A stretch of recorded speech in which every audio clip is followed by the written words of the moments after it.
മൊഴി രേഖപ്പെടുത്തി. നമ്മുടെ ഇതൊക്കെ പറഞ്ഞിട്ടുണ്ട്. പിന്നെ ഇപ്പം അന്വേഷിച്ചു കൊണ്ടിരിക്കുന്നുണ്ടല്ലോ, അന്വേഷിക്കട്ടെ. ഇപ്പോൾ അവർ സംസാരിച്ചതിൽ നല്ല പ്രതീക്ഷയുണ്ട്.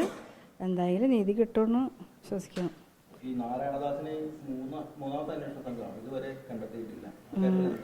അതിനെക്കുറിച്ചൊന്നും ഇപ്പോൾ സംസാരിച്ചിട്ടില്ല. ഞാൻ ആദ്യം തൊട്ട് എനിക്കുണ്ടായ ഇതെല്ലാം ഞാൻ അവരോട് പറഞ്ഞിട്ടുണ്ട്.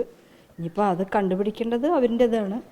എനിക്കുണ്ടായ എല്ലാ ദിവസം തുടങ്ങി ഇന്ന വരെയുള്ള എല്ലാതും ഞാൻ പറഞ്ഞിട്ടുണ്ട് അവരോട്.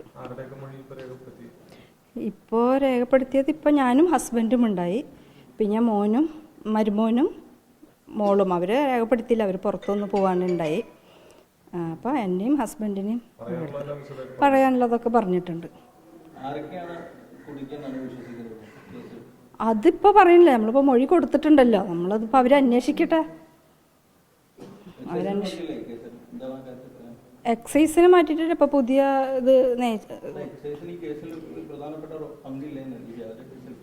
ഉണ്ട്. അതല്ല ആദ്യം അതിപ്പോൾ നമ്മളെല്ലാം പറഞ്ഞിട്ടുണ്ട്.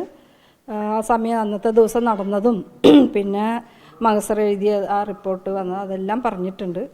അത് ഞാൻ പറയുന്നത് ഇപ്പോൾ അവർ കണ്ടുപിടിക്കട്ടെ. ഇപ്പോൾ എന്തായാലും പുതിയ അന്വേഷണം അങ്ങനെ ഇത് വന്നിട്ടുണ്ടല്ലോ, അവരിപ്പോൾ എല്ലാം അന്വേഷിച്ചു കൊണ്ടിരിക്കുന്നുണ്ട്. എന്തായെങ്കിലും ഇതിനകത്തൊരു പ്രധാനപ്പെട്ട ഒരു കാര്യം എന്ന് പറഞ്ഞാൽ 72 ദിവസത്തോളം നിങ്ങൾ ജയിലിൽ കിടന്നു. നിങ്ങളൊരു തെറ്റ് ചെയ്യാതെ ജയിലിൽ കിടന്നാണ്. നിങ്ങൾക്ക് നഷ്ടപരിഹാരം തരേണ്ടതല്ലേ? അതൊക്കെ നമ്മൾ കൊടുത്തിട്ടുണ്ടല്ലോ. നഷ്ടപരിഹാരത്തിന്റെ കേസ് കോടതിയിൽ കൊടുത്തിട്ടുണ്ട്. അതൊരു ഭാഗം കേസ് നടന്നുകൊണ്ടിരിക്കുന്നുണ്ട്. ഇനിയിപ്പോൾ ഇത് കണ്ടുപിടിക്കട്ടെ. സർക്കാരിന്റെ നിലപാടാണ് നിങ്ങൾ കൊടുത്ത പരാതിയിൽ ഹൈക്കോടതിയിലാണോ കൊടുത്തിരിക്കുന്നത്?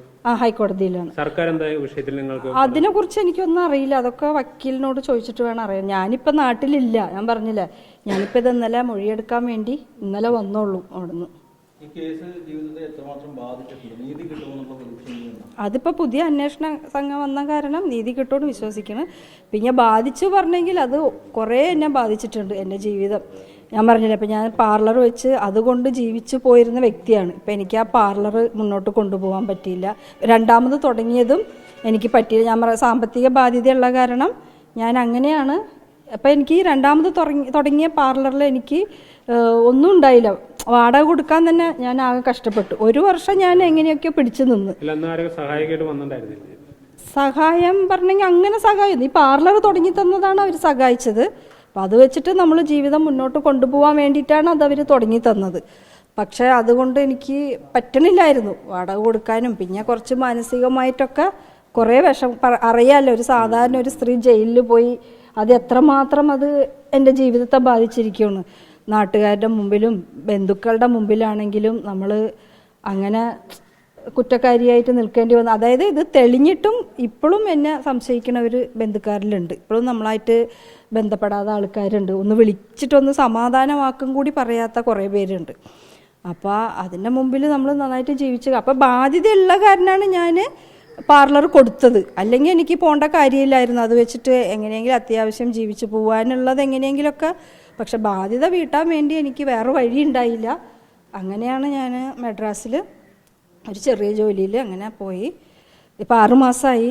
ഇപ്പം അങ്ങനെ കിട്ടുന്ന വരുമാനം കുറച്ച് ബാധ്യത തീർത്തുകൊണ്ടിരിക്കുന്നു. അഭിലാഷിനെ എന്നെ ഒന്ന് കാണാൻ വേണ്ടി വന്നു. അവരെ കണ്ടു, ഒരു മൊഴിയെടുത്തു. അവർക്ക് പറയുന്ന കാര്യങ്ങളൊക്കെ ഒന്ന് രേഖപ്പെടുത്തി, അത്രയേ ഉള്ളൂ.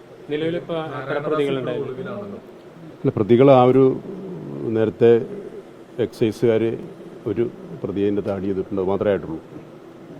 പ്രാഥമിക അന്വേഷണത്തിലാണ്. അല്ല, അത് വിശദമായ ഒരു അന്വേഷണം നടത്തുന്നതാണ്. ഇല്ല, നോക്കിക്കൊണ്ടിരിക്കുന്നു. അത് കൂടുതൽ കാര്യങ്ങൾ പിന്നീട് പറയാൻ വേണ്ടി.